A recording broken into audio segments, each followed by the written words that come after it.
ನಮಸ್ಕಾರ, ಇದು Akashvani FM rainbow Kannada ಕಾಮನಬಿಲ್ಲು 101.3. ಹೊಸ ವರ್ಷದ ಹೊಸ ದಿನಗಳಲ್ಲಿ ಹೊಸ ಹೊಸ ಕಾರ್ಯಕ್ರಮಗಳು ನಿಮ್ಗಾಗಿ ತಯಾರಾಗಿದೆ. ಇದೀಗ ಬೆಳಗ್ಗೆ ಏನಪ್ಪಾ ವಿಶೇಷತೆ ಅಂತ ನೀವು ಕಾಯ್ತಿದ್ದೀರಾ ಅಲ್ವಾ? ಹೌದು, ಹೊಸ ವರ್ಷದ ದಿನ ಒಂದಷ್ಟು ಮಾಹಿತಿಯ ಜೊತೆಗೆ ಮನರಂಜನೆಗೆ ನಾವು ಸಿದ್ಧವಾಗಿದ್ದೀವಿ. ಬೆಳಗ್ಗೆ ಹಸಿವು ಅಂದ್ರೆ ಮತ್ತೆ ಸಂಜೆ ಹೊತ್ತಿಗೆ ಒಂದಿಷ್ಟು ಏನಾದರೂ ತಿನ್ಬೇಕು ಅನ್ಸಿದ್ರೆ ಮಕ್ಕಳು ಇಷ್ಟಪಟ್ಟು ಕಾಡಿ ಬೇಡಿ ತಿನ್ನೋದೇ ಬನ್ ಬಟರ್ ಜಾಮ್. ಇದು all time every one's favourite food ಅಂತಾನೆ ಹೇಳ್ಬಹುದು. ಏನ್ರಿ, ಹೊಸ ವರ್ಷದ ಮೊದಲನೇ ದಿನದಲ್ಲೇ ಬೆಳಗ್ಗೆ ಬನ್ ಬಟರ್ ಜಾಮ್ ತಿನ್ನಿ ಅಂತ ಹೇಳ್ತಿದ್ದೀರಾ ಅಂದ್ರೆ ಖಂಡಿತ ಇಲ್ಲ. ಆದ್ರೆ all time every one's favourite food bun butter jam ನಂತಹ ಸವಿ ನೀಡ್ತೀವಿ ಈ 1 ಗಂಟೆಗಳ ಕಾಲ. ಈ ರೀಲ್ಸ್ ಯುಗದಲ್ಲಿ ಮನರಂಜನೆಯ ಜೊತೆಗೆ ಒಂದಷ್ಟು ಜಾಗೃತಿ ಮೂಡಿಸೋದು ಅಂದ್ರೆ ಹೌದಾ, ಯಾರೇ ಅದು ಅಂತ ನಿಮ್ಗೂ ಕುತೂಹಲ ಇರಬಹುದು ಅಲ್ವಾ? ಹೌದು, ಇವತ್ತು ನಮ್ ಜೊತೆ ಇರೋದು ನಟ, ಸಂಭಾಷಣೆಕಾರ, ಗೀತ ರಚನೆಕಾರ, ಜೊತೆಗೆ ಸಾಮಾಜಿಕ ಮಾಧ್ಯಮಗಳಲ್ಲಿ ತಮ್ಮ ಬನ್ ಬಟರ್ ಜಾಮ್ ಮೂಲಕ ಮನರಂಜನೆಯ ಸವಿಯನ್ನ ಉಣಿಸ್ತಾ ಇರೋರು ಲಕ್ಷ್ಮಣ್ ಶಿವಶಂಕರ್ ಅವರು. ಸರ್ ನಮಸ್ತೆ, ನಿಮ್ಗೆ ಕಾರ್ಯಕ್ರಮಕ್ಕೆ ಸ್ವಾಗತ. ನಮಸ್ಕಾರ ಮೇಡಮ್, ತುಂಬ ಸಂತೋಷ ಆಯಿತು ಆಕಾಶವಾಣಿಗೆ ಬಂದಿದ್ದು. ಯಾಕೆಂದರೆ ಇದ್ರ ಎಷ್ಟೋ ನೆನಪುಗಳು ಬರುತ್ತೆ ನನಗೆ ಅಲ್ವಾ? ನೀವು ಹೇಳಿದ್ರಿ ಇದೇನು ಮೊದಲನೇ ಸಲ ಅಲ್ಲ ನಾನು ಬಂದಿರೋದು, ನನಗೆ ಅಂಬೆಗಾಲಿಡುವಾಗ್ಲೇನೆ ಆಕಾಶವಾಣಿಗೆ ಬಂದಿದ್ದೆ ನಾನು ಅಂತ ಹೇಳಿದ್ರಿ. ಅದ್ರ ಬಗ್ಗೆ ಮಾತಾಡೋಣ. ಸಿರಿವಂತನಾದರೂ ಕನ್ನಡ ನಾಡಲ್ಲೇ ಮೇರೆವೆ ಅಂತ ಚಂದನವನದಲ್ಲಿ ಕನ್ನಡ ಬರವಣಿಗೆಯ ಮೂಲಕ ಕಂಪನ್ನ ಹರಡಿಸಿದ ಸಿ.ವಿ. ಶಿವಶಂಕರ್ ಇವರ ತಂದೆ. ಹಾಗಿದ್ರೆ ಈ 1 ಗಂಟೆಗಳ ಕಾಲ ಒಂದಿಷ್ಟು ಮನರಂಜನೆಯ ಜೊತೆಗೆ ಮಾಹಿತಿಯ ಹೂರ್ಣ ನಿಮಗಾಗಿ. ಕೇಳ್ತಾ ಇರಿ, ಇದು ಎಫ್ಎಂ ರೈನ್ಬೋ ಕನ್ನಡ ಕಾಮನಬಿಲ್ಲು 101.3. ಅಪ್ಪ, ನಾವೊಂದು ಕೇಳಲ್ಲ? ಏನಮ್ಮ? ಬೇಜಾರಿಲ್ಲ ತಾನೆ? ಹಾಂ, ಕೇಳು. ಬೇಜಾರು ಯಾಕೆ ಮಾಡ್ಕೋತೀನಿ? ಅಪ್ಪ, ದೊಡ್ಡವರಾದ್ಮೇಲೆ ಮದುವೆ ಮಾಡ್ಕೋಬೇಕಾ? ಅಯ್ಯೋ ಪುಟ್ಟಿ, ಎಲ್ಲರೂ ಮದುವೆ ಮಾಡ್ಕೋಬೇಕಮ್ಮ. ಅಪ್ಪ, ನಂಗೆ ಈ ಮನೆ ಬಿಟ್ಟು ಹೋಗೋದು ಇಷ್ಟ ಇಲ್ಲ ಅಪ್ಪ. ಹೌದು, ಈ ಮನೆ ಬಿಡಬೇಕು. ನಿಜವಾಗ್ಲೂ ಅಪ್ಪ, ನಂಗೆ ಈ ಮನೆ ಬಿಟ್ಟು ಹೋಗೋಕೆ ಇಷ್ಟ ಇಲ್ಲ. ನಾನು ಏನು ಮಾಡುವಂತೀಯಮ್ಮ? ಹಾಗಾದ್ರೆ ಈ ಮನೆನ ನನ್ನ ಹೆಸರಲ್ಲಿ ಬರೆದ್ಬಿಟ್ಟು ನೀನಮ್ಮ ಬಾಡಿಗೆಯಲ್ಲಿರ್ತೀರಾ? ಅಪ್ಪಣ್ಣ, ನನ್ನ ಮಗಳಿಗೆ ಬದಲಾಯಿಸೋಕೆ ಏನೋ ಕಾರಣ, ನೀವೇ ಕಾರಣ. ಸರ್, ಇದು ನಿಮ್ಮ ಸಾಮಾಜಿಕ ಮಾಧ್ಯಮದಲ್ಲಿ ಒಂದ್ ಕಡೆ ನಾನು ನೋಡಿದ್ದು. ಏನಿದು ಒಂಚೂರು ವಿಭಿನ್ನವಾಗಿದೆ, ವಿಶಿಷ್ಟವಾಗಿದೆ, ಜೊತೆಗೆ ಒಂಚೂರು ಜಾಗೃತಿ ಮೂಡಿಸುವ ತರ ಇದೆ. ಏನಿದು ಸರ್? ಏನಿಲ್ಲ, ಈಗಿನ ಸಮಾಜದಲ್ಲಿ ನಾನು ಯಾತಕ್ಕೆ ಅಂದರೆ ಇದು ತುಂಬ ಸೂಕ್ಷ್ಮವಾಗಿ ಗಮನಿಸಿದಾಗ ನಮ್ಮ ಪರಿಸರದಲ್ಲೇ ಇವೆಲ್ಲ ಇದೆ, ಸರೌಂಡಿಂಗ್ಸಲ್ಲೇ ಎಲ್ಲ ಇದೆ. ಅದನ್ನೇ ಹೆಕ್ಕಿ ನಾನು ತೆಗೆದು ಇದು ಬನ್ ಬಟರ್ ಜಾಮಲ್ಲಿ ಹಾಕೋದು. ಈಗ ಅಪ್ಪ ಮಗಳ ಸಂಭಾಷಣೆ ಏನಿದೆ ಅದು ಈಗಿನ ವಸ್ತುಸ್ಥಿತಿ ನೋಡಿದ್ರೆ ತಂದೆ ತಾಯಿಗಳಿನ ಮಕ್ಕಳು ಚೆನ್ನಾಗಿ ನೋಡ್ಕೊಳ್ದೇ ಇರ್ಬೋದು, ಅಥವಾ ಎಂತೆಂಥ ಸ್ವಾರ್ಥ ಇರ್ತಕ್ಕಂಥ ಮಕ್ಕಳಿರ್ಬೋದು, ಎಲ್ಲ ಇರ್ಬೋದು. ಬಟ್ ಅದನ್ನು ತಿಳಿಸೋದು ಎಲ್ಲರೂ ಬೇರೆ ಬೇರೆ ರೀತಿ ತಿಳಿಸ್ತಾರೆ. ನಾನು ಒಂದು ಹಾಸ್ಯದ ಮೂಲಕ ಒಂದು ಮೆಸೇಜನ್ನು ಕೊಡ್ತಾ ಇದ್ದೀನಿ. ಅಂದರೆ ಅಲ್ಲಿ ನಗು ಬರುತ್ತೆ, ಜೊತೆಗೆ ಓಹೋ ಈ ಥರನೂ ಮಕ್ಕಳು ಯೋಚನೆ ಮಾಡ್ತಾರಾ ಇನ್ನು ಮುಂದೆ ಅನ್ನೋದು ಒಂದು ತಿಳುವಳಿಕೆ ಬರಲಿ ಅನ್ನೋಕ್ಕೋಸ್ಕರ ಅಷ್ಟೆ. ಹಾಗಿದ್ರೆ ನಿಮ್ಮ ಸಾಮಾಜಿಕ ಮಾಧ್ಯಮದಲ್ಲಿ ಈ ತರಹದ ಸಾಕಷ್ಟು ವಿಷಯಗಳನ್ನ ನಾವು ನೋಡಬಹುದು. ಹಾಂ, ಸುಮಾರು ಆ ಥರ ಇರುತ್ತೆ.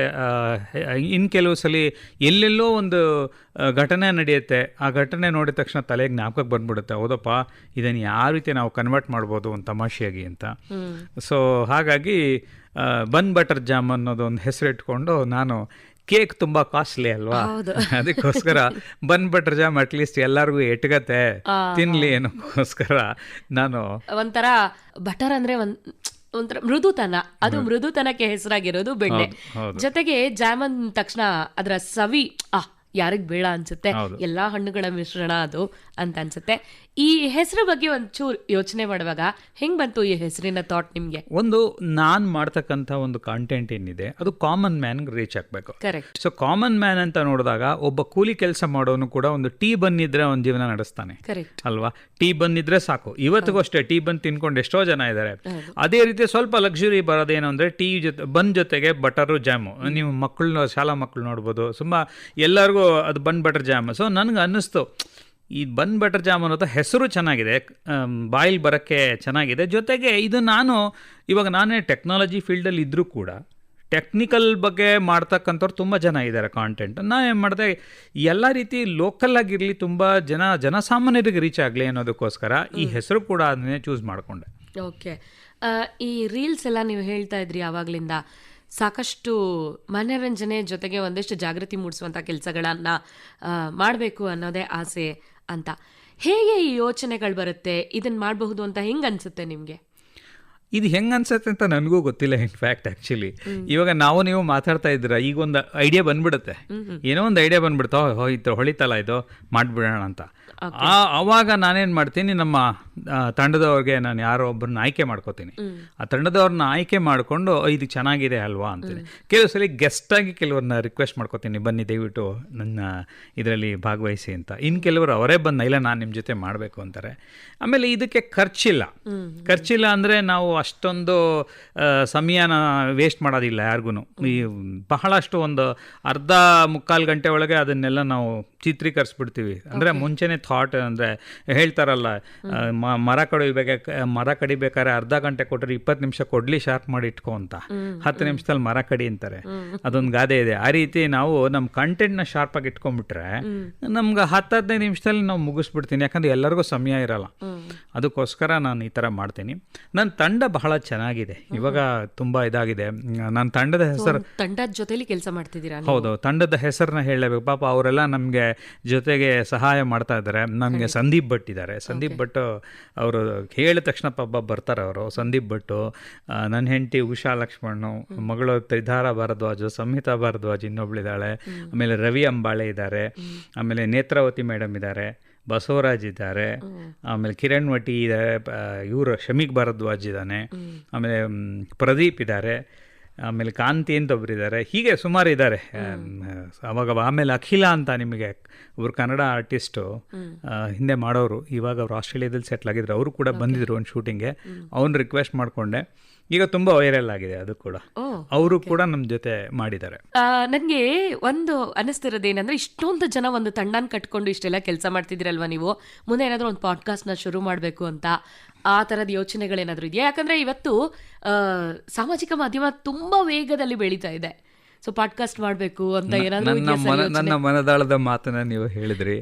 ಖಂಡಿತ ಅದಕ್ಕೆ ನಾನು ಈಗ ಒಂದು ಬೇಬಿ ಸ್ಟೆಪ್ಸ್ ಅಂತ ಹೇಳ್ತಾರಲ್ಲ, ಹೆಜ್ಜೆಗಳನ್ನು ಇಟ್ಕೊಂಡು ಹೋಗ್ತಾ ಇದ್ದೀನಿ. ಅದಕ್ಕೆ ನಿಜವಾಗ್ಲು ಅಂದರೆ ನಾನು ಅದೇ ಹಾದಿಯಲ್ಲಿ ಹೋಗಬೇಕು ಅಂತ. ಅಂದರೆ ಇದು ನಾನು ಎಷ್ಟು ಜನಕ್ಕೆ ಮುಟ್ಟಕ್ಕೆ ಸಾಧ್ಯನೋ ಅಷ್ಟು ಜನಕ್ಕೆ ಸುಲಭವಾಗಿ ಮುಟ್ಟಬಹುದು.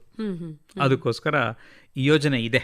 ಓಕೆ, ಈಗ ಸುಮ್ಮನೆ ಒಂದು ಮಾತಿಗೆ ಅಂತ ಕೇಳಿದ್ರೆ, ಪಾಡ್ಕಾಸ್ಟ್ ಅಂದ ಕೂಡಲೇ ಸಾಕಷ್ಟು ಜನ ಅತಿಥಿಗಳಲ್ಲಿ ಬರ್ತಾರೆ.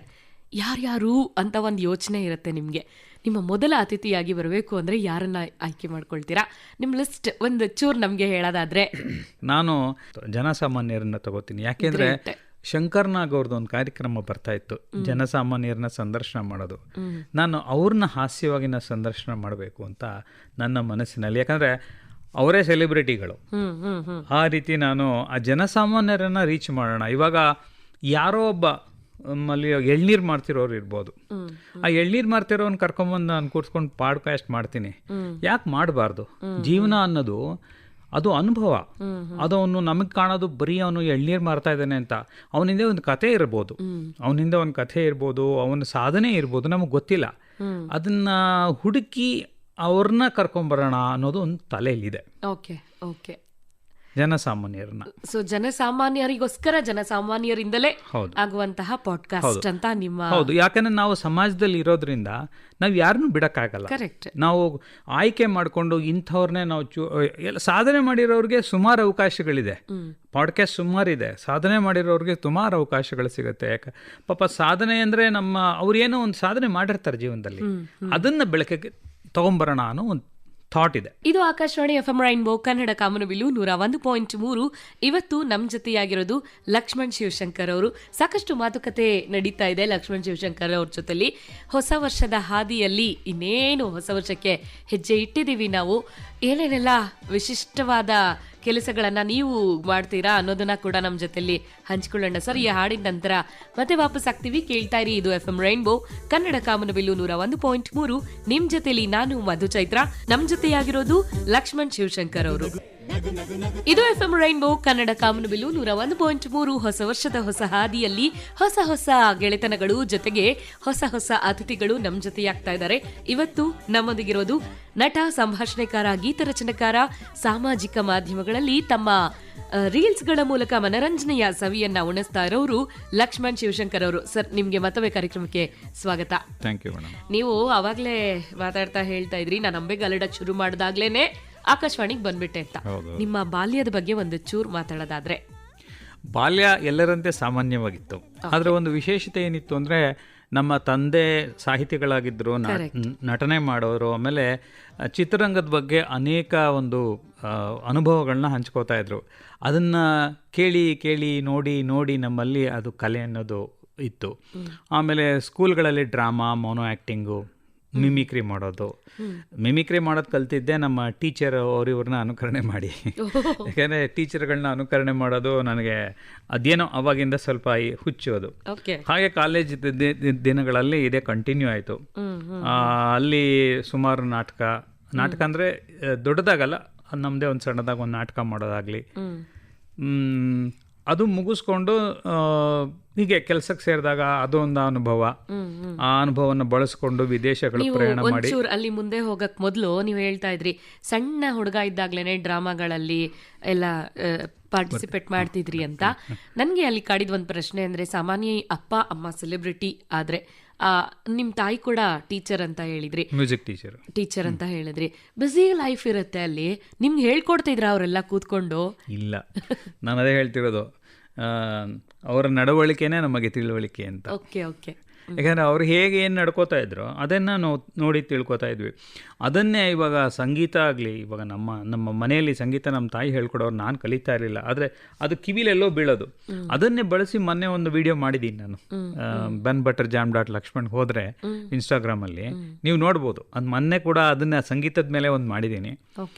ಸೊ ಹಾಗಾಗಿ ನನಗೆ ಚಿಕ್ಕ ಹುಡುಗರಿಂದ ಏನೇನು ನಾವು ಕಲ್ತಿದ್ವಿ, ನಾನು ನಮ್ಮಣ್ಣ ಇಬ್ಬರು ಎಲ್ಲ ಒಟ್ಟಿಗೆ ಬೆಳೀತಿದ್ದಲ್ಲ, ಅವರು ಕೂಡ ಹೇಗೆ ನಾವು ಬಂದವ್ರನ್ನ, ಆಮೇಲೆ ನಮ್ಮ ತಂದೆ ನಮ್ಮ ತಾಯಿ ನಾಟಕ ಎಷ್ಟೋ ರೇಡಿಯೋ ನಾಟಕಗಳು ಕರ್ಕೊಂಬರೋರು ನಮ್ಮನ್ನು, ಅದರಿಂದ ಇಲ್ಲೂ ಬಂದು ಪರ್ಫಾರ್ಮ್ ಮಾಡಿದ್ದೀವಿ. ಓ ಹೌದಾ?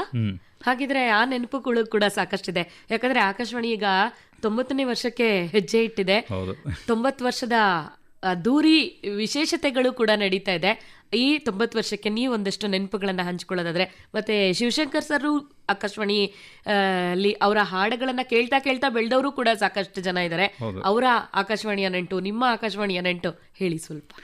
ಆಕಾಶವಾಣಿಯಲ್ಲಿ ನಮಗೆ ಎಷ್ಟು ಖುಷಿ ಆಗೋದು ಅಂದರೆ, ನಮಗೆ ಅವಾಗ ಆಕಾಶವಾಣಿಯಲ್ಲಿ ಕಾರ್ಯಕ್ರಮ ಇತ್ತು. ನಾವು ಪ್ರೇಮ ಸಾಹಿತಿ ಅಂತಾನೆ ಕೆ ನರಸಿಂಹಸ್ವಾಮಿಯವರು, ಅವ್ರನ್ನ ನಾವು ಮಕ್ಕಳೆಲ್ಲ ಸೇರಿ ಇಂಟರ್ವ್ಯೂ ಮಾಡಿದ್ವಿ.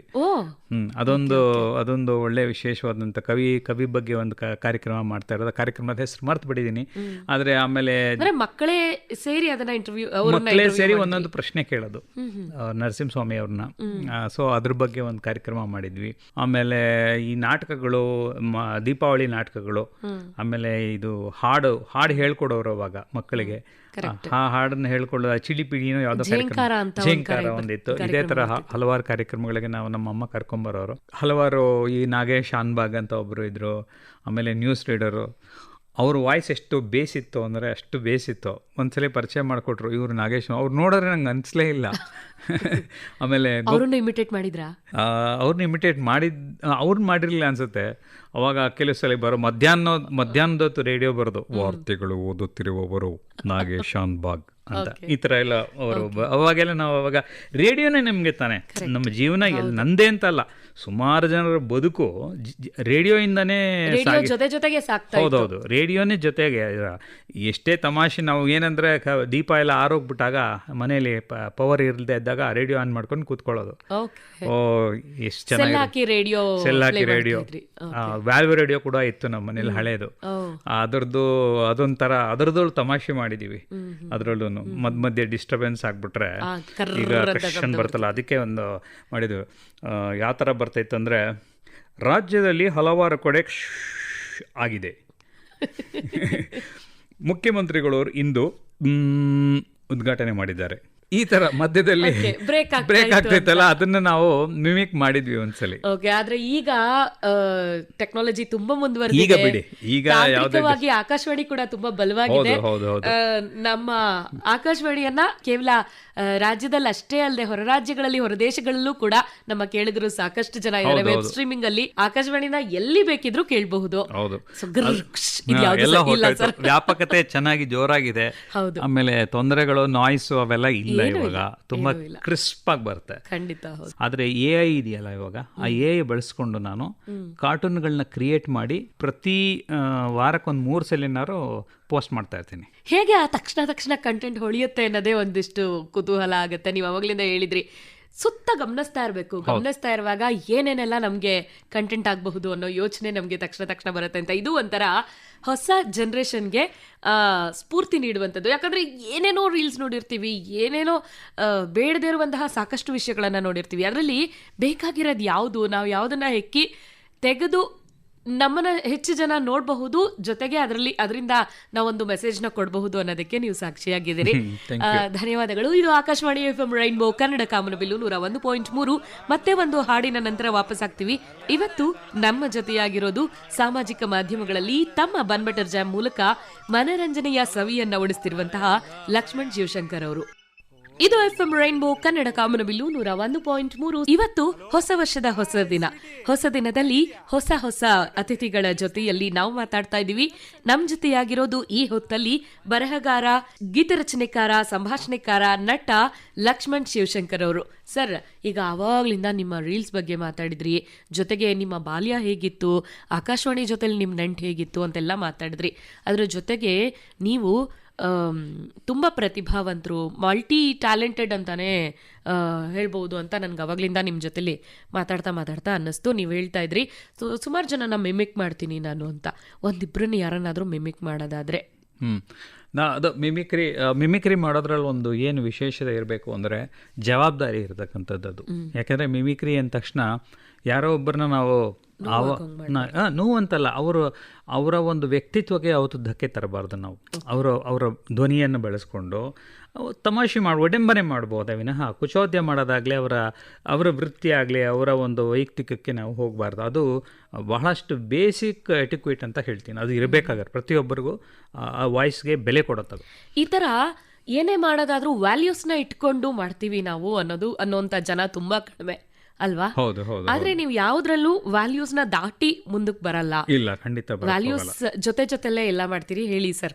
ಈಗ ನಾನು ಯಾರು ವಾಯ್ಸ್ ಮಾಡ್ತೀನಿ ಅನ್ನೋದು ಶ್ರೋತೃಗಳು ಅದು ಅವರು ಯೋಚನೆ ಮಾಡಲಿ. ಓಕೆ.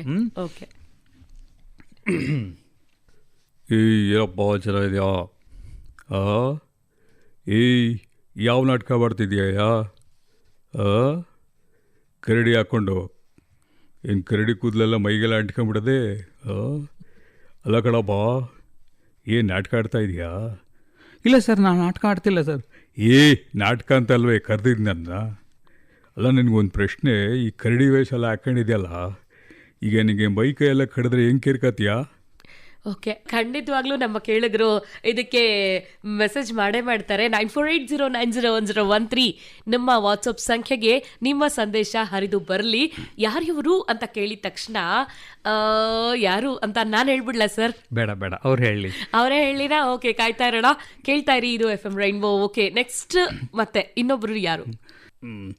ನನಗೆ ಒಂದು ಮಾತು ಹೇಳಕ್ಕೆ ಇಷ್ಟಪಡ್ತೀನಿ. ಅದೇನು ಅಂದರೆ, ಆಕಾಶವಾಣಿನಲ್ಲಿ ಕರೆದಿದ್ದೀರಾ, ಕಾರ್ಯಕ್ರಮ ಮಾಡ್ತಿದ್ದೀರಾ, ದಟ್ಸ್ ಓಕೆ. ಆದರೆ ರೈನ್ಬೋ ಅನ್ನೋದು ಅದೊಂಥರ ಕಾಮನಬಿಲ್ಲು. ಅಂದರೆ ಕಾಮನೆಗಳನ್ನು, ಅಂದರೆ whatever the desires you have, ಅವನ್ನೆಲ್ಲವನ್ನು ಅದನ್ನು ಪ್ರದರ್ಶನ ಮಾಡೋದಕ್ಕೆ ಅದು ಒಂದು ಒಳ್ಳೆಯ ಜಾಗ.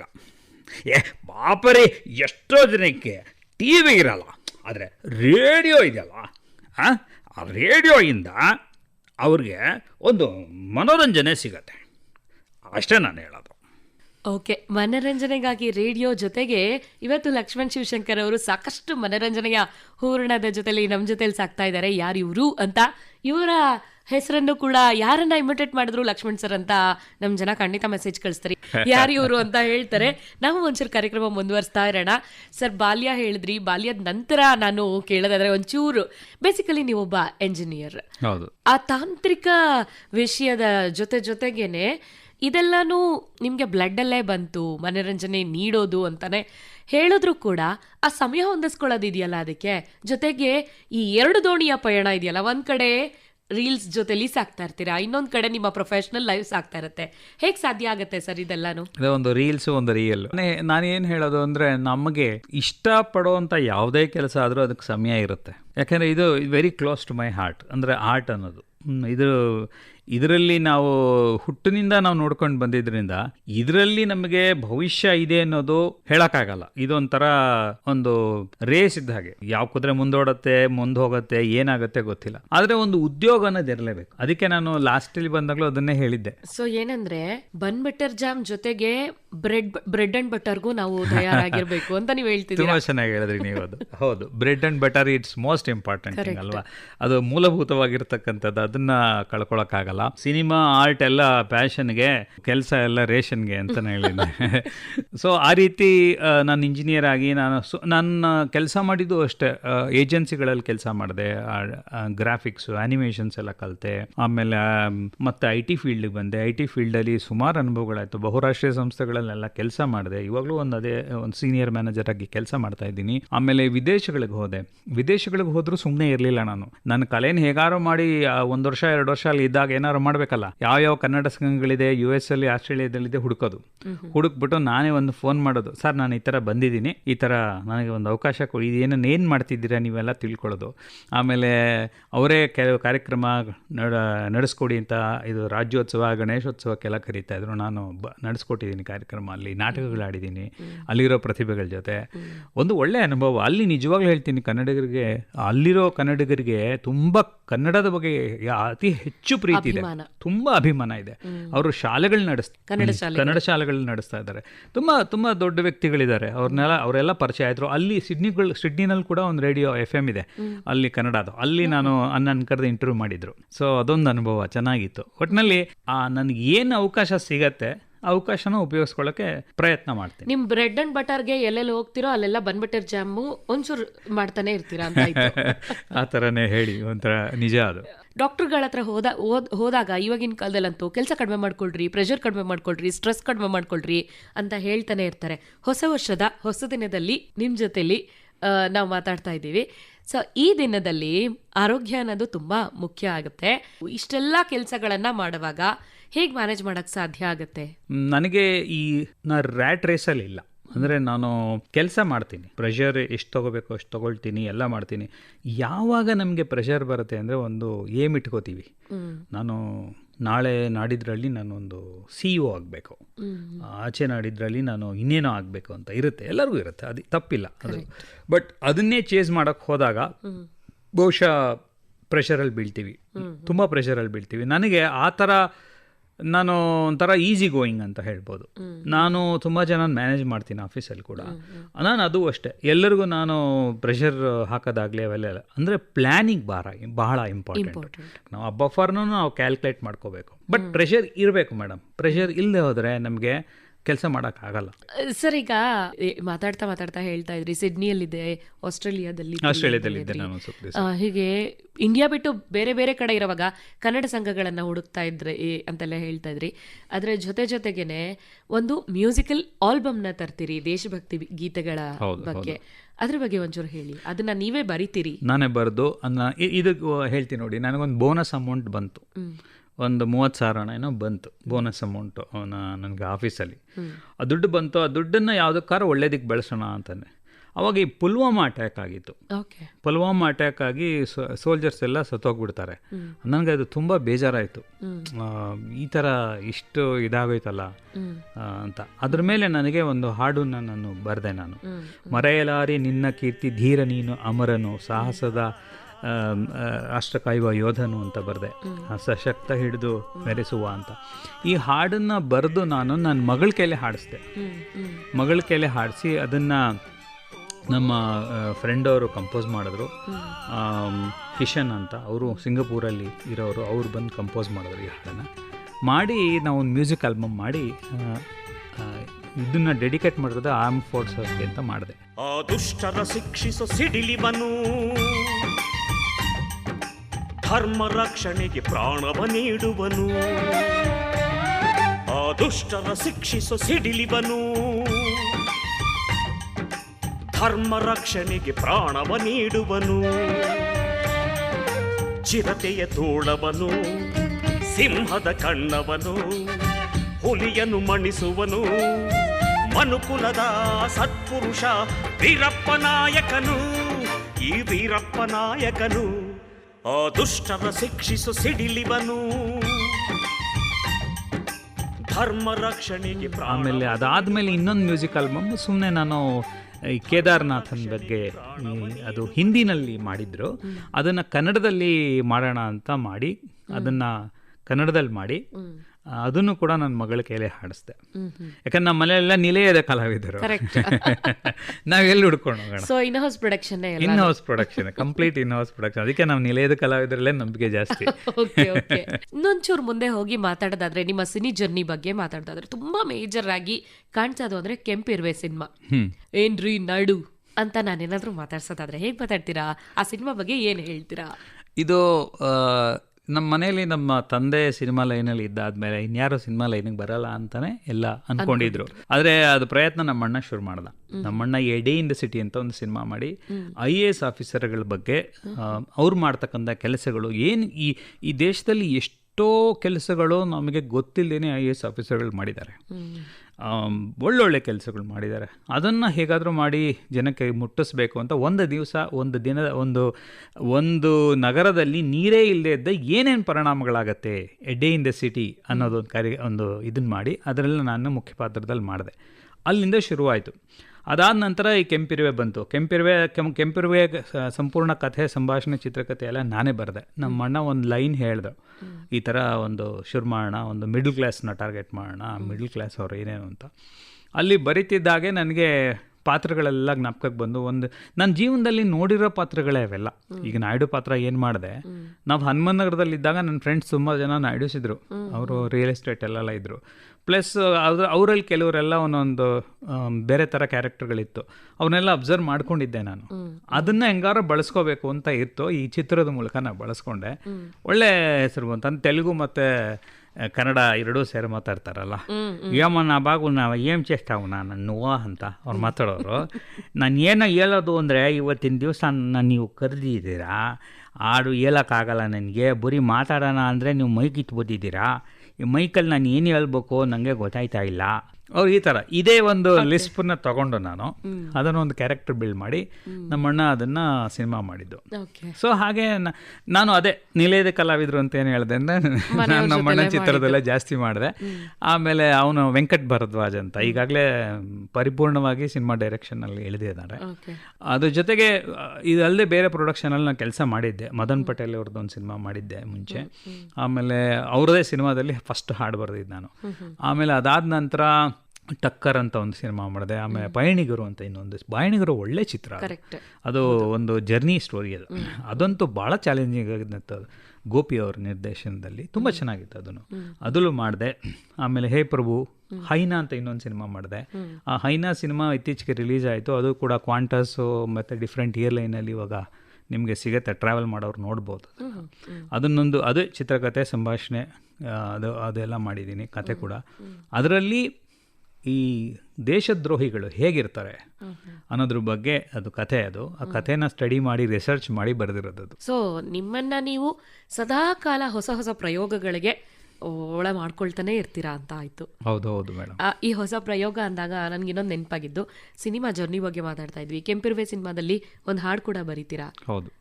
ಕೆಂಪಿರುವೆ ಸಿನಿಮಾ ಬಗ್ಗೆ ಮಾತಾಡ್ತಾ ಇದ್ರಿ ಸರ್. ಅಲ್ಲಿ ನನಗೆ ನೆನಪಾಗಿದ್ದು, ನೀವೊಂದು ಹಾಡನ್ನು ಬರೀತೀರಾ, ಜೊತೆಗೆ ಒಂದಿಷ್ಟು ಮಧ್ಯದಲ್ಲಿ ಹಾಡ್ತೀರಾ, ಅದು ರಾಮ್ ಶೈಲಿಲಿ ಹಾಡ್ತೀರಾ ಅಂತ. ಆ ಹಾಡಿನ ಬಗ್ಗೆ ಒಂಚೂರು ಹೇಳ್ಬಹುದಾ?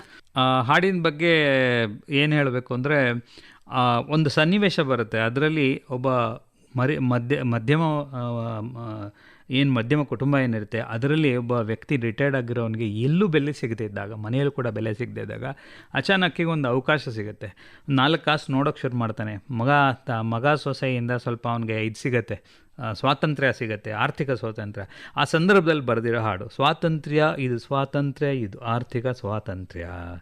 ಈ ಈರುಳಿನಲ್ಲಿ ಇಳಿ ವಯಸ್ಸಿನಲ್ಲಿ ಮನದಾಳದಲ್ಲಿ ಹುದುಗಿರೋ ಆಸೆಗಳ ತೆರೆಯೋ ಬೀಗದ ಕೈ ಹುದು, ತಲೆ ತಗ್ಗಿಸದೆ ಎದೆಯುಬ್ಬಿಸುತ್ತಾ ಕೈ ಚಾಚದಲ್ಲಿ ಹಣ ಬಾಚುವೆನು ಅಂತ ಈ ತಂತ್ರ ಒಂದು ಹಾಡು ಬರೆದಿದ್ದೀನಿ. ಮಧ್ಯದಲ್ಲಿ ಸುಮ್ಮನೆ ಅದೊಂದು ಶೈಲಿ ಬಂತು, ರ್ಯಾಪ್ ಶೈಲಿ ಬರುತ್ತೆ, ಅದನ್ನು ಅದಕ್ಕೊಂದು ಇಂಗ್ಲೀಷಲ್ಲೂ ಬರುತ್ತೆ. ನಾನೇನು ಇಂಗ್ಲೀಷಲ್ಲಿ ಅಷ್ಟು ಪರಿಣಿತಿ ಹೊಂದಿಲ್ಲ, ಅಂದರೆ ಬರೆಯುವಷ್ಟು ಪರಿಣಿತಿ ಹೊಂದ. ಅದಕ್ಕೆ ಅವ್ರ ಏಜಿಗೆ ತಕ್ಕನಾಗೆ ದತ್ತಣ್ಣ ಮಾಡಿರೋದು. Even at this age he looks for his wage, he never gets tired, even he is retired, there is nothing he can't, they call him red hand. ಸಿರಿವಂತನಾದರೂ ಕನ್ನಡ ನಾಡಲ್ಲೇ ಮೆರೆವೆ ಅಂತ ತಂದೆ ಹೇಳಿದ್ರೆ, ಮಗ ಇಲ್ಲಿ ಇಂಗ್ಲಿಷಲ್ಲಿ ಕನ್ನಡದ ಕಂಪನ್ನ ಸೇರಿಸಿ ಕನ್ನಡದ ಒಬ್ಬ ವಿಶೇಷವಾದ ನಟನನ್ನ ವಿಶಿಷ್ಟವಾಗಿ ವರ್ಣಿಸಿರುವಂತಹ ಮಾತು ಅಂತಾನೆ ಹೇಳ್ಬೋದಲ್ವಾ? ಇಲ್ಲ, ಕನ್ನಡದ ಬಗ್ಗೆನೂ ಬರೆದಿದ್ದೀನಿ. ಯಾಕಂದರೆ ಅದು ನಮ್ಮ ಈಗೇನು ಅಂದರೆ ಕನ್ನಡ ಭಾಷೆನ ನಾವು ಸ್ವಲ್ಪ ನಮ್ಮ ಯುವಕರಲ್ಲಿ ಮೂಡಿಸ್ಬೇಕಾದ್ರೆ ಅವರ ಯಾವ ಮಾರ್ಗದಲ್ಲಿ ಅನುಸರಿಸ್ತಾರೆ ಆ ಮಾರ್ಗದಲ್ಲಿ ಹೋಗಿ ನಾವು ಹೇಳಬೇಕಾಗತ್ತೆ. ಈ ರ್ಯಾಪ್ ಇರ್ಬೋದು, ಬೇರೆ ಬೇರೆ ಹೊಸ ಪ್ರಯೋಗಗಳು ನಡೀತಾ ಇದೆಯಲ್ಲ, ಅದೇ ರೀತಿ ನಾವು ಕನ್ನಡ ಭಾಷೆನ ಬಳಸಬೇಕು. ಆ ರೀತಿ ಮಧ್ಯದಲ್ಲಿ ಇದು ಸಿನಿಮಾ ಕಮರ್ಷಿಯಲ್ ಆದ್ದರಿಂದ ಇದೆಲ್ಲ ಬೇಕಾಗತ್ತೆ ಅಂತ ಬರೆದೆ. ಅದನ್ನು ಬೇರೆಯವ್ರ ಕೈಲಿ ಬರೆಸ್ಬೋದಾಗಿತ್ತು, ನಿಲಯದ ಕಲಾವಿದರು ಅದರಿಂದ ನಮಗೆ ಅಷ್ಟು ಎಫರ್ಟ್ ಇರಲ್ಲ, ಈಸಿಯಾಗಿ ಬರಿಬೋದು ಅಂತ ಬರ್ದ್ವಿ ಅಷ್ಟೇ. ಓಕೆ, ಈಗ ಇಷ್ಟೊಂದೆಲ್ಲ ಮಾತಾಡ್ತಾ ಸಾಕ್ತಾ ನನಗೆ ಅನಿಸಿದ್ದೇನೆಂದರೆ, ನಾನು ಹೇಳ್ತಾ ಇದ್ದೆ ಸಿರಿವಂತನಾದರೂ ಕನ್ನಡ ನಾಡಲ್ಲೇ ಮೆರೆವೆ ಅಂತ ನಿಮ್ಮ ತಂದೆ ಹೇಳಿದ್ರು ಅಂತ. ನಿಮ್ಮ ತಂದೆಯವ್ರ ಜೊತೆಲಿ ಕೂಡ ಒಂದು ರೀಲ್ಸ್ ಮಾಡ್ತೀರಾ ನೀವು, ಅದ್ರ ಬಗ್ಗೆ ಹೇಳಿ ಸರ್. ನಮ್ಮ ತಂದೆ ಎಷ್ಟು ಏನು ಹೇಳ್ತಾರೆ, ಒಂಥರ ಅವ್ರಲ್ಲಿ ಹುರುಪಿತ್ತು ಅಂದರೆ, ನನಗೊಂದು ಐಡಿಯಾ ಬಂತು, ಈ ನಮ್ಮ ತಂದೆ ಜೊತೆ ಸೇರಿ ಇದನ್ನು ಮಾಡೋಣ, ಒಂದು ರೀಲ್ ಮಾಡೋಣ ಅಂತ. ಅದು ತುಂಬಾ ವೈರಲ್ ಆಗುತ್ತೆ, ತುಂಬ ವೈರಲ್ ಆಯಿತು, ಕಂಪ್ಲೇಂಟ್ ಆಗುತ್ತೆ ನಿಮ್ಮ ಮೇಲೆ. ನನ್ನ ಮೇಲೆ ಕಂಪ್ಲೇಂಟು ಆಯಿತು. ಹೇಳ್ತೀನಿ ಕೇಳಿ. ವೈರಲ್ ಹೇಗಾಯಿತು ಅಂದರೆ, ಅದು ನನ್ನ ಇನ್ಸ್ಟಾಗ್ರಾಮಲ್ಲಿ ಹಾಕಿದ್ದನ್ನು ಯಾರೋ ಡೌನ್ಲೋಡ್ ಮಾಡಿ ಅವ್ರವ್ರ ಇನ್ಸ್ಟಾಗ್ರಾಮ್ಗಳಲ್ಲಿ ಹಾಕ್ಕೊಂಡು ಅವ್ರದ್ದು 1000 ಲಕ್ಷಗಟ್ಟೆ ಹೋಯಿತು. ನಂದೇನು ಜಾಸ್ತಿ ಹೋಗಿರಲಿಲ್ಲ. ನನಗೆ ಯಾರೋ ಫೋನ್ ಮಾಡಿದ್ರು, ಏನು ಇಷ್ಟೊಂದು ಹಿಟ್ ಆಗಿಬಿಟ್ಟಿದೆ ಅಂತ. ಅದು ನಮ್ಮ ತಂದೆ ಸಾಹಿತಿಗಳು ಯಾರೋ ಮೆಸೇಜ್ ಹಾಕಿದ್ರು ನನಗೆ, ಏನು ರೀ ನೀವು ಅಂಥ ದೊಡ್ಡ ಸಾಹಿತಿ ಮಗ ಆಗಿಬಿಟ್ಟು, ಅವ್ರು ಎಂತೆಂಥ ಒಳ್ಳೆ ಸಾಹಿತ್ಯ ಬರ್ತಿದ್ದಾರೆ, ಅವ್ರ ಕೈಲಿ ಈ ಥರ ಎಲ್ಲ ಮಾಡಿಸ್ತೀರಲ್ಲ, ಇದು ನ್ಯಾಯನಾ ಅಂತ ಕೇಳಿದ್ರು. ನಾನು ಇದು ಮಾಡೋಕ್ಕೆ ಮುಂಚೆ ನಮ್ಮಪ್ಪನ ಕೇಳಿದೆ, ಈ ಥರ ಇದೆ, ನೀವು ಮಾಡ್ತೀಯಾ ಅಂತ. ನಮ್ಮಪ್ಪ ಅಂದರು, ನಮ್ಮಪ್ಪ ನಟರಾಗಿ ಬಂದಿದ್ದು, ಅವ್ರಿಗೆ ನಟನೆ ಬಹಳ ಇಷ್ಟ ಆಗಿದ್ದೊಂದು. ಅದರಲ್ಲೇನು ಮಾಡೋಣ ಅಂದರು. ಸೊ ಅವರೇ ಮಾಡಿದ್ದು, ಒಪ್ಕೊಂಡು ಅವರು ಪರ್ಮಿಷನ್ ತೊಗೊಂಡೇ ಮಾಡಿದ್ದು. ಅದು ಸಖತ್ ಹಿಟ್ ಆಗೋಯ್ತು. ಸೊ ನೀವು ಇಷ್ಟೆಲ್ಲ ಹೇಳಿದ್ಮೇಲೆ ಅದನ್ನು ಕೇಳದೆ ಇರೋಕ್ಕೆ ಸಾಧ್ಯನೇ ಇಲ್ಲ. ಕೇಳಿ ದಯವಿಟ್ಟು. ಸೊ ಶಿವಶಂಕರ್ ಸರ್ ಬಗ್ಗೆ ಒಂಚೂರು ನೀವು ಹೇಳೋದಾದರೆ, ನಿಮ್ಮ ವ್ಯಕ್ತಿತ್ವವನ್ನು ರೂಪಿಸೋದ್ರಲ್ಲಿ ಅವರ ಪಾತ್ರ, ನಿಮ್ಮ ತಾಯಿ ಪಾತ್ರ ಎಷ್ಟು? ನಮ್ಮ ತಂದೆ ಅಂದರೆ ಹೇಳಿದ್ನಲ್ಲ, ಅವರ ನಡವಳಿಕೆ ನಮ್ಮ ತಿಳುವಳಿಕೆ ಅಂತ. ಅವರು ಸಾಹಿತಿ ಅಂದರೆ, ನನಗೆ ಇವಾಗ ಮನೆಯಲ್ಲಿ ಒಬ್ಬ ಪ್ರೂಫ್ ರೀಡರ್ ಮಿಸ್ ಆಗಿಬಿಟ್ಟಿದ್ದಾರೆ. ಅಂದರೆ ನಾನು ಏನೇ ಬರೆದ್ರೂ ಕೂಡ ಅದನ್ನು ಅವರು ಮುಂದೆ ಓದಿದಾಗ ಅದನ್ನು ತಿದ್ದವರು. ಆ ಒಂದು ಅನುಭವ ಇತ್ತು ನನಗೆ. ಏನೇ ಬರೆದ್ರು, ಆ್ಯಕ್ಚುಲಿ ನಿಜ ಹೇಳಬೇಕು ಅಂದರೆ ನಮ್ಮ ಅಪ್ಪ ನನ್ನ ಬೈತಾಯಿದ್ರು ಸಖತ್ತು, ನೀನು ಕನ್ನಡ ನೀನು ಬರಲ್ಲ, ನಿನಗೆ ಕನ್ನಡ ಭಾಷೆ ಬಗ್ಗೆ ನೀನು ಏನೂ ತಿಳ್ಕೊಂಡಿಲ್ಲ, ನಿನ್ಗೆ ಅದ್ರ ಬಗ್ಗೆ. ಅವರು ಲೇಟಾಗಿ ಬರೋರ ಮನೆಗೆ ಅವ್ರಿಗೇನಿಲ್ಲ, ಒಂದು ಕನ್ನಡ ಪಾಠ ಬರೆದಿಡಬೇಕಾಗಿತ್ತು, 1 ಪೇಜು. ಅದು ಬರೀದೇ ಹೋಗಿದ್ರೆ ಅವ್ರ ಕೋಪ. ನಾನು ಬರೆದು ಬಿಡ್ತಾ ಇದ್ದೆ, ನಮ್ಮ ಅಣ್ಣ ಆಗ್ಲಾರು ಬರೆದೇ ಇದ್ದೆ, ಅವ್ನು ಬರೆದಿಲ್ಲ ಅಂತ ಹೇಳ್ಬಿಡ್ತಾ ಇದ್ದೆ. ಇಲ್ಲ, ಅವ್ನು ಬರೀತಾ ಇದ್ದ, ನಾ ಬರೆದಿಲ್ಲ ಅಂತ ಹೇಳೋನು. ಮಲಗಿದ್ರೆ ಎಬ್ಸಿ ಹೊಡೆದು ಬರ್ಸೋರು, ಕನ್ನಡ ಪಾಠ ಬರೆದಬೇಕು ಅಂತ. ಎಲ್ಲೋ ಇತ್ತು ಅದೊಂದು ಅದೇನು ಹೇಳ್ತಾರಲ್ಲ, ಸುಷುಪ್ತ ಅವಸ್ಥೆಯಲ್ಲಿ ಇರುತ್ತೆ ಅಂತ, ಗುಪ್ತಗಾಮಿನಿಯಾಗಿ ಇತ್ತು. ಆಮೇಲೆ ನಾನು ಬರೆಯೋಕ್ಕೆ ಅದು ಮದನ್ ಪಟೇಲ್ ಅವ್ರದ್ದೊಂದು ಸಿನಿಮಾಗೆ ಒಂದು ಹಾಡು ಬರೀರಿ ಅಂತ ನಮ್ಮಪ್ಪಂಗೆ ಹೇಳಿದ್ರು. ನಮ್ಮಪ್ಪ ಹಾಡು ಬರಿಬೇಕಾದ್ರೆ ಕೇಳ್ತಾಯಿದ್ರು. ನಾನಂದೆ, ನಾನು ಬರಿತೀನಿ ಬಿಡ್ರಿ ಅದಕ್ಕೆ ಅಂದೆ. ನಮ್ಮ ಅಪ್ಪನಿಗೆ ಹಾಗೆ ಮಾತಾಡ್ತಿದ್ದು, ತುಂಬ ಕ್ಲೋಸ್ ಆಗಿದೆ. ಅದಕ್ಕೆ ಹಾಂ ಸರಿ ನೀನೇ ಬರಿ ಅಂದರು. ಬರೆದ್ಬಿಟ್ಟು ಅವ್ರಿಗೆ ತೋರಿಸ್ದೆ, ಚೆನ್ನಾಗಿದೆ, ಮುಂಡಾಯಿಸ್ಬೇಡ್ರು ಅಂತ. ಅಂದರೆ ಈ ಭಾಷೆ ಮುಂಡಾಯಿಸ್ತಾರೆ ನೋಡಿ ನಮಗೆ ಅಂತ ಈ ಜಗ್ಗೇಶ್ ಅವರು ತಂದಿದ್ದ ಪದನ. ಅದು ಈ ಕೆಲವರೆಲ್ಲ ದುರುಪಯೋಗ ಪಡಿಸ್ಕೋತಾರೆ ತಮ್ಮ ಇದನ್ನು, ಧರ್ಮನ, ಅದು ಇದು, ಅದ್ರ ಮೇಲೆ ಒಂದು ಸಿನಿಮಾ ಮಾಡಿದರು. ಸೊ ಒಂದು ಹಾಡು ಬರೆದೆ, ಅವ್ರಿಗೆ ಇಷ್ಟ ಆಯಿತು. ಅದು ನನ್ನ ಜರ್ನಿ. ಸೊ ಅವಾಗ ನಾನು ಸುಮಾರು ಬರಿತಾ ಇದ್ದೆ ಮುಂಚೆಯಿಂದನೂ. ಅದನ್ನು ಅವರೇ ಉತ್ತೇಜನ ಕೊಡ್ತಾಯಿದ್ರು. ಅವರು ಪ್ರೂಫ್ ರೀಡರ್. ನನಗೆ ಬೇಸಿಕ್ ಇದು ಬೇಡ ಇದು ಮಾಡು ಅಂತೆಲ್ಲ ಹೇಳೋರು. ಹಾಗಾಗಿ ನನಗೆ ಪ್ರತಿಯೊಂದು ಹೆಜ್ಜೆಯಲ್ಲೂ ಅವರು ಕನ್ನಡ ಸಾಹಿತ್ಯ ಅದು ಮತ್ತು ಹಿಸ್ಟ್ರಿ, ಚರಿತ್ರೆ ಅದರಲ್ಲಿ ಭಾಳ ಇದು ರಣಪ್ರಚಂಡ ನಾಟಕಗಳೆಲ್ಲ ಬರೆದಿದ್ದಾರೆ. ಚಿತ್ರಾವಸು, ರಾಮಾಯಣ, ಮಹಾಭಾರತ, ಆದರ್ಶವೀರರ ಜನ್ಮಭೂಮಿಯಲ್ಲಿ ಹುಟ್ಟಿರುವ ಈ ಭೂಮಿಗೆ ಒಡೆಯರಾಗಿ ಅವರ ರಾಜವಂಶದವರ ಮೇಲೆ ಎರಗಿ ಬಂದಿರುವ ಆ ಪುಂಡನ ದಂಡನ್ನು ತುಂಡರಿಸಿ ರುಂಡಗಳನ್ನು ಚೆಂಡಾಡದಿದ್ದಲ್ಲಿ ನಾವು ಭಾರತ ಮಾತೆ ಮಕ್ಕಳಾದಕ್ಕೆ ಸಾರ್ಥಕವೇನಾಯಿತು ಅಂತ ಹೀಗೆಲ್ಲ ಅವರ ಡೈಲಾಗ್ ಎಲ್ಲ ಬರೆದಿದ್ರು. ಅದನ್ನು ನಾನು ರಿಪೀಟ್ ಮಾಡ್ತಾಯಿದ್ದೆ. ಸೊ ಹಾಗೆ ನನಗೆ ಎಲ್ಲ ಅವರು ಉತ್ತೇಜನ ಕೊಡೋರು. ನನ್ನ ತಾಯಿ ಬಂದು, ಸಾಕಪ್ಪ ನೀನು ಸಿನಿಮಾ ನಾಟಕ ಅಂತ ಹೋಗಬೇಡ, ನೀನು ಕೆಲಸ ನೋಡು ಮೊದಲು, ನಾವು ಅನುಭವಿಸ್ತಾ ಇದ್ದೀವಿ ಅಂತ ಅವ್ರು ಹೇಳೋರು. ಬ್ರಿಟನ್ ಬೆಟರ್ ಆದ್ಮೇಲೆ ಬನ್ ಬೆಟರ್ ಜಾಮ್ ಇರಲಿ. ಹೌದೌದು. ಸೊ ಹಾಗಾಗಿ ನಮ್ಮ ತಾಯಿ ನಮ್ಮ ಒಂದು ವಿದ್ಯಾಭ್ಯಾಸ ಇರ್ಬೋದು ಅದಕ್ಕೆ ಅವರು ಸಪೋರ್ಟ್ ಇದ್ದೇ ಇದೆ. ಅವ್ರು ಇಲ್ಲದೆ ಹೋಗಿದ್ದಿದ್ರೆ ಬಹುಶಃ ನಾವು ಏನೇನೇನಾಗ್ತಿದ್ವು. ಇವಾಗ ಆರ್ಥಿಕವಾಗಿ ಸುಧಾರಿಸಿದ್ದೀವಿ. ಎಷ್ಟೋ ಜನ ಸಾಹಿತಿಗಳ ಮಕ್ಕಳಿರ್ಬೋದು, ಕಲಾವಿದರ ಮಕ್ಕಳಿರ್ಬೋದು, ಇವತ್ತಿನ ದಿವಸ ನೋಡಿದಾಗ ಬೇಜಾರಾಗುತ್ತೆ. ಆದರೆ ದೇವ್ರ ದಯೆಯಿಂದ ನಮ್ಮ ತಾಯಿಯಿಂದ ನಮಗೆ ಒಳ್ಳೆ ಮಾರ್ಗದರ್ಶನ ಸಿಕ್ತು. ಅದು ಒಂದು ಗಟ್ಟಿಗೆ ಹಿಡ್ಕೊಂಡು, ಅದಕ್ಕೆ ನಾನು 2 ದೋಣಿ ಅಂತ ನೀವು ಹೇಳಿದ್ರಲ್ಲ, ನಿಜ, ಅದು 2 ದೋಣಿಯಲ್ಲೇ ಪ್ರಯಾಣ ಮಾಡ್ತಾ ಇದ್ದೀವಿ ನಾವು. ಸೊ ಇನ್ನೇನು ಸಮಯ ಮುಗೀತಾ ಇದೆ. ನಿಮ್ಮ ಮುಂದಿನ ಯೋಜನೆಗಳ ಬಗ್ಗೆ ಹೇಳಿ ಸರ್. ಏನೇನೆಲ್ಲ ಯೋಜನೆ ಹಮ್ಮಿಕೊಂಡಿದ್ದೀರಾ? ಮುಂದಿನ ಸಲ ನೀವು ಆಕಾಶವಾಣಿಗೆ ಬರೋ ಜೊತೆಗೆ ಮತ್ತೆ ಎಷ್ಟು ಯೋಜನೆಗಳು ಮುಂದಕ್ಕೆ ಹೋಗಿರ್ತೀರಾ, ಅದನ್ನೊಂಚೂರು ಹೇಳಿಬಿಡಿ ನಮಗೆ. ಹಿಂದೆ ಬಂದಾಗ ಇದೇ ಪ್ರಶ್ನೆನ ಕೇಳಿದ್ರು. ಆಗ ಕಂಪೇರ್ ಮಾಡಿ ನೋಡಿದ್ರೆ ಇವಾಗ ಈ ಬನ್ ಬಟರ್ ಜಾಮ್ ಬಂದಿದೆ. ಈ ಬನ್ ಬಟರ್ ಜಾಮ್ ಅವಾಗ ಇರಲಿಲ್ಲ ಹಿಂದೆ ಇದ್ದಾಗ. ಅದನ್ನು ನೀವೇ ಫಸ್ಟ್ ಇವಾಗ ನನಗೆ ಅವಕಾಶ ಕೊಟ್ಟಿದ್ದೀರಾ. ಬನ್ ಬಟರ್ ಜಾಮ್ .ಲಕ್ಷ್ಮಣ್ ಅಂತ ಅದು ನನ್ನ ಇನ್ಸ್ಟಾಗ್ರಾಮ್ ಚಾನಲ್ಗೆ. ಸೊ ಅದೇ ನಾನು ಹೀಗೆ ಒಂದು ಪಾಡ್ಕಾಸ್ಟ್ ಇರ್ಬೋದು, ಹಾಗೆ ಚಿತ್ರ ನಿರ್ಮಾಣ ಇರ್ಬೋದು, ಹೀಗೆ ಒಂದೊಂದು ಹಂತವಾಗಿ ನಾನು ಹೋಗೋಣ ಅಂತ ಅಂದ್ಕೊಂಡಿದ್ದೀನಿ. ಅದು ನನ್ನ ಯೋಜನೆ. ಲಕ್ಷ್ಮಣ್ ಶಿವಶಂಕರ್ ಅವರು CV ಶಿವಶಂಕರ್ ಅವ್ರ ಮಗ ಅಂತ ಅಂದಾದ್ಮೇಲೆ ನೀವು ಹೇಳ್ತಾ ಇದ್ರಿ ಮಲಗಿದ್ರು ಎಬ್ಸಿ ಕನ್ನಡದ ಪಾಠ ಬರೆಸ್ತಾ ಇದ್ರು ಅಂತ. ಹಾಗಿದ್ರೆ ಕನ್ನಡದ ಬಗ್ಗೆ ನೀವೇನಾದ್ರೂ ಬರ್ದೇ ಇರಬೇಕು. ಬರ್ದಿದ್ದೀನಿ, ಖಂಡಿತ ಬರ್ದಿದ್ದೀನಿ. ಹೇಳ್ತೀನಿ. ನಾನು ಇದರಲ್ಲಿದೆ ಅದು. ಕನ್ನಡ ಕನ್ನಡ ಕನ್ನಡ ತನುವು ಮನವು ಎಲ್ಲ ಕೂಡಿ ಕನ್ನಡಮಯವಾಗಲಿ, ಒಡೆದ ಹೃದಯ ಎಲ್ಲ ಬೆರೆತು ಕನ್ನಡತನ ತುಂಬಲಿ, ವಿಶ್ವಾಸ ಮೂಡಲಿ, ಈ ಕೀರ್ತಿ ಮೆರೆಯಲಿ, ಈ ನಾಡ ನುಡಿದು ಕನ್ನಡ ಕನ್ನಡ ಕನ್ನಡ ಕನ್ನಡ.